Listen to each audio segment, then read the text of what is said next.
Platform माझ्या लाईफमध्ये आणला. असे माझे great mentor, great apply ITC leader Amol Taware sir यांना मनापासून थँक्यू. जे सपोर्टर म्हणून सोबत आहेत असे NTC leader Rajendra Kadam sir, motivational speaker आहेत दत्तात्रय आठवले सर आणि आजच्या कार्यक्रमाचे chief guest ITC leader Shamrao Wagh sir यांना पण मनापासून थँक्यू बोलतो.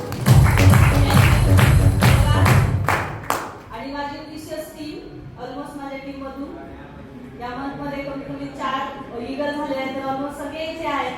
ही सगळी रँक आज जे मी अचिव्हर बनले ते सगळं माझ्या टीममुळे. सो त्यांची पण शतशः मुली राहील. Thank you all of you. आणि यांना कसं विसरायचं आपण, राईट?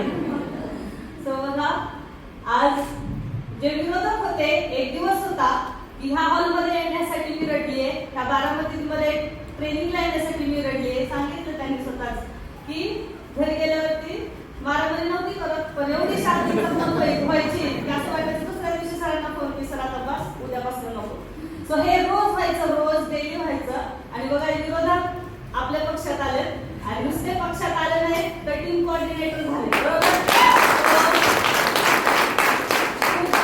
बघा, पूर्वीचे श्री त्यांना मी आता ओळखतच नाही, कारण की खूप सगळा बदल झाला त्यांच्यामध्ये. खूप ऑलरेडी हँडसम आहेत, डॅशिंग आहेत, पण इथं आल्यानंतर खूप चेंज झाला. बघा की टीम मधून आता पार्ट टाइमर आहेत. अजून रात्री 6 नंतर 5-6 नंतर काम सुरू होतं, 10-12 वाजता घरी येतात. 12 वाजता तर ऑलमोस्ट घरी येतात.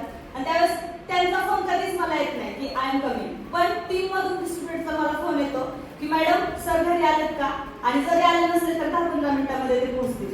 सो एवढं रिलेशन बिल्ड केलेलं आहे त्यांनी लोकांसोबत. आणि जे लोक त्यांना भेटले त्यांना माहिती आहे की कशी पर्सनॅलिटी आहे, राईट?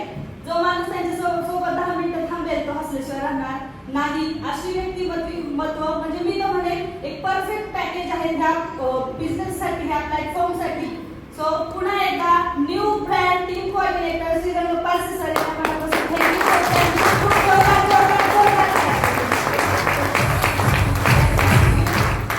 सो बघा, जिद्द काय करू शकते. आज खूप भरून पण येत आहे की कधीच वाटलं नव्हतं की ते बिझनेस मध्ये येतील किंवा राईट होल्डर बनतील.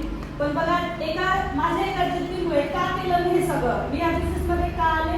बाय प्रोफेशन मी टीचर आहे. या व्यवसायात येण्या अगोदर लास्ट मी इन्कम घेतलाय माझ्या जॉब मधून 25,000 रुपये. आणि त्याच्यात एक गोष्ट समजली की आपल्या काही गरजा पूर्ण होतील पण स्वप्न कधीच पूर्ण होणार नाही. आता एकच गोष्ट मी जे मला तुम्हाला सांगायची की ऍडजस्टमेंट काय असते. मी एका रिच फॅमिलीमधून बिलॉंग करते. माझ्या घरात सगळे गव्हर्नमेंट सर्वंट आहेत, पण अनफॉर्च्युनेटली ह्या छोकरीला नोकरी नाही भेटली, त्यामुळे नोकरीवाला नवरा पण नाही भेटला. आणि त्याच्यामुळे ऍडजस्टमेंटची लाईफ मिळाली. हे सांगायचंय तुम्हाला. एका मिडल क्लास फॅमिलीमध्ये लग्न झालं, ऍडजस्टमेंटची लाईफ सुरू झाली. आणि 2013 मध्ये घर बांधायला सुरुवात केली आम्ही. बंगलो 2 BHK बंगलोचं काम सुरू केलं. 2016 मध्ये ऑलमोस्ट बंगला पूर्ण झाला. पण आज साध्या त्या घराला कलर नाही मिळाला मित्रांनो, किंवा फर्निचर नाही आहे.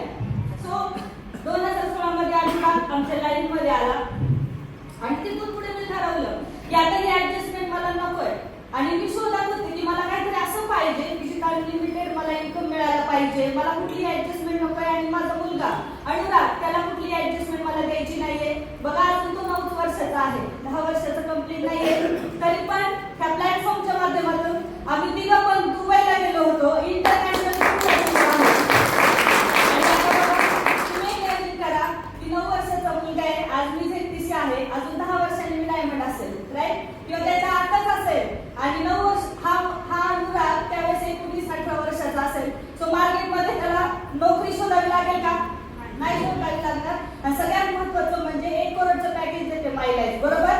मला एकच सांगायचंय की 2016 मध्ये कंप्लीट झालेल्या बंगलोला अजून कलर नव्हता मिळाला. पण ऍडजस्टमेंट काय असते तर साहेब मला शिकवायचे, समजवायचे. आणि बघा, समजावणं काय असतं, समजून इतका आपण आपल्या मनाला इतकं समजावत असतो की साहेब मला म्हणायचे की ज्यावेळेस बंगला पूर्ण होतो त्यावेळेस लगेच नसतो कलर द्यायचा, नाही तर लवकर फिनिशिंग लाईन 10 वर्षात परत कलर द्यावा लागेल. परत आणि ज्यावेळेस मोठा झाला त्यावेळेस एका हातात त्याच्या ब्रश, एका हातामध्ये कात्री. मग साहेबांनी परत समजवलं मला की आता फर्निचर करून उपयोग नाही, कारण की तुला तर फर्निचर सोफे पाहिजेत आणि ह्याच्या हातात तर कात्रीच तर हा कापणार 100%.